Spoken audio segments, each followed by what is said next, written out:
Reflection जी centre के इस platform पर आप सभी का स्वागत है। तो हम लोग आधुनिक भारत के नेक्स्ट सीरीज़ को स्टार्ट करते हैं जो कि है सिख और अंग्रेज। तो हम लोग देखते हैं सिख संप्रदाय की स्थापना गुरु नानक ने किया था। गुरु नानक क्या थे? ये प्रथम गुरु भी थे।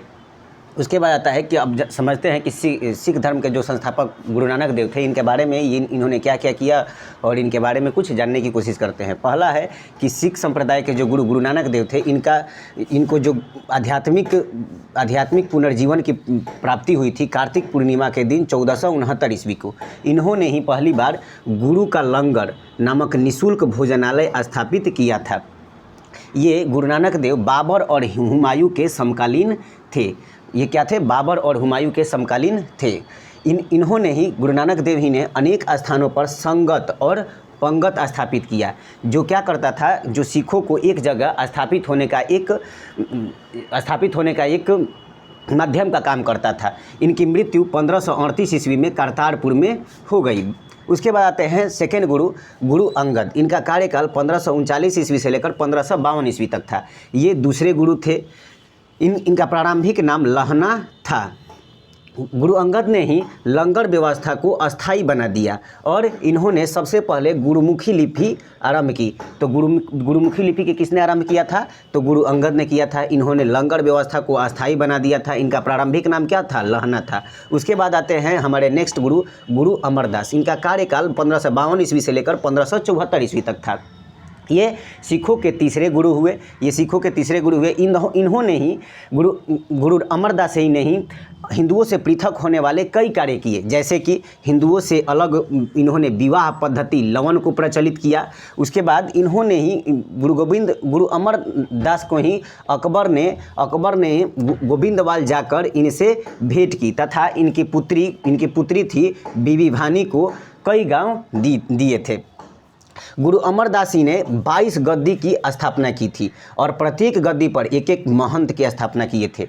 तो गुरु अमरदास ने क्या क्या काम किए थे? तो गुरु अमरदास ने हिंदुओं से अलग होने वाले कई कार्य किए और इसी कार्य के अंतर्गत इन्होंने हिंदुओं से अलग एक विवाह पद्धति लवन का प्रचलित किया।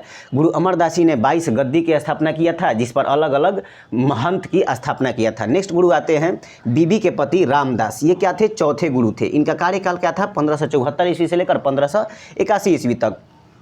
इन्होंने क्या किया था कि अकबर ने बीबी भानी को 500 बीघा जो जमीन दिया था, इसी पर इन्होंने अमृतसर नामक जलाशय खुदवाया था।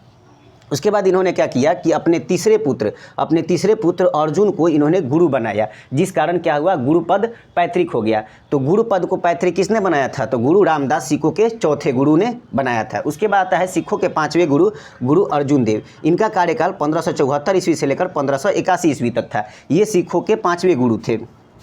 इन्होंने क्या किया कि जो अमृतसर जलाशय था उसके मध्य में हरमंदिर साहिब का निर्माण किया। क्या किया इन्होंने? हरमंदिर साहिब का निर्माण किया। इन्होंने ही गुरु अर्जुन देव ही ने, सिखों के पांचवें गुरु अर्जुन देव ही ने धार्मिक ग्रंथ आदि ग्रंथ की रचना की थी।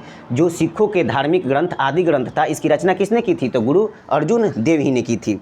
गुरु अर्जुन देव ही ने क्या किया था कि राजकुमार खुसरो की जो जहांगीर का पुत्र था उसको मदद किए थे, जिस कारण जहांगीर ने क्या किया कि 1606 ईस्वी में इन्हें मृत्यु दंड दे दिया। उसके बाद आता है हमारे सिखों के नेक्स्ट गुरु हरगोविंद। ये सिखों के छठे गुरु हुए। इनका कार्यकाल 1606 ईस्वी से लेकर 1645 ईस्वी तक था।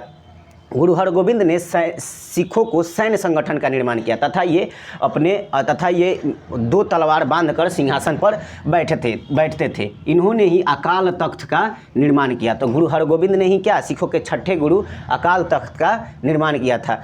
इन्होंने ही सबसे पहले दरबार में नगारा बजाने की व्यवस्था की और गुरु हरगोविंद सिंह ने ही अमृतसर की किलेबंदी की थी। उसके बाद सिखों के अगले गुरु आए गुरु हर राय का कार्यकाल 1645 ईस्वी से लेकर 1651 ईस्वी तक था। ये सिखों के 7वें गुरु हुए। सिखों के 7वें गुरु दारा सिकोह के मिलने पर आशीर्वाद दिया था। मतलब गुरु हर राय ने ही दारा सिकोह के मिलने पर क्या दिया था? आशीर्वाद दिया था। उसके बाद आते हैं सिखों के अगले गुरु हरकिशन का कार्यकाल 1661 ईस्वी से लेकर 1661 ईस्वी से लेकर 1664 ईस्वी तक था। ये सिखों के 8वें गुरु हुए। गुरु हरकिशन की ही मृत्यु, पूछेगा कि सिखों के किस गुरु की मृत्यु चेचक से हो गई थी, तो सिखों के 8वें गुरु की मृत्यु चेचक से हो गई थी, जिनका नाम क्या था, गुरु हरकिशन। इन गुरु हरकिशन को ही दिल्ली जाकर गुरुपद के बारे में औरंगजेब को समझाना पड़ा था। उसके बाद अगले गुरु आते हैं गुरु तेग बहादुर। ये सिखों के 9वें गुरु थे। इनका कार्यकाल 1664 ईस्वी से लेकर 1675 ईस्वी तक था। गुरु तेग बहादुर इस्लाम धर्म नहीं स्वीकार किए, जिसके कारण औरंगजेब ने इन्हें शीशगंज में मरवा दिया। उसके बाद सिखों के अगले गुरु गोविंद सिंह आए। ये सिखों के क्या अंतिम व 10वें गुरु थे। इनका कार्यकाल 1675 ईस्वी से लेकर 1708 ईस्वी तक था। इनका जन्म 1616 ईस्वी में पटना में हुआ था। गुरु गोविंद सिंह का जन्म कहाँ हुआ था, तो 1616 ईस्वी में पटना में हुआ था। गुरु गोविंद सिंह ने 5 ककार को अनिवार्य कर दिया, जैसे केस रखना अनिवार्य कर दिया, कंघा रखना अनिवार्य कर दिया, और कृपान रखना, कच्छा और कड़ा रखना अनिवार्य कर दिया। इन्होंने ही सिखों के सभी जातियों को अपने नाम के बाद सिंह लगाने की अनुमति दी थी। इनका निवास स्थान, गुरु गोविंद सिंह का निवास स्थान आनंदपुर साहिब था तथा इनका कार्यस्थली पावोता था। तो गुरु गोविंद सिंह का निवास स्थान कहाँ पे था, तो आनंदपुर साहिब, व कार्यस्थली कहाँ पर था, पावोता में था। इनके 2 पुत्र थे, एक का नाम फतेह सिंह और दूसरे का, इनके 4 पुत्र थे, लेकिन जो 2 पुत्र का जो सरहिंद का मुगल फौजदार था, उसने क्या किया था, दीवार में चिनवा दिया था। ये 2 पुत्र थे, फतेह सिंह और जोरावर सिंह। इन्होंने ही सबसे पहले पाहुल प्रणाली शुरुआत की थी। गुरु गोविंद सिंह ने क्या, पाहुल प्रणाली शुरुआत की थी। गुरु गोविंद सिंह ने ही आदि ग्रंथ को वर्तमान रूप दिया और कहा कि गुरुवाणी ही सिख धर्म का काम करेगी, सिख गुरु का काम करेगी। इन्हें 1708 ईस्वी में नांदेड़ में गुलखा नामक व्यक्ति ने हत्या कर दी। तो फ्रेंड्स, इतना ही हमारे सिख और अंग्रेज़ के बीच में ये हमारा पार्ट फर्स्ट हुआ, और इसके बाद हम लोग पार्ट सेकंड को अपलोड करेंगे। तो देखते रहिए। जय हिंद।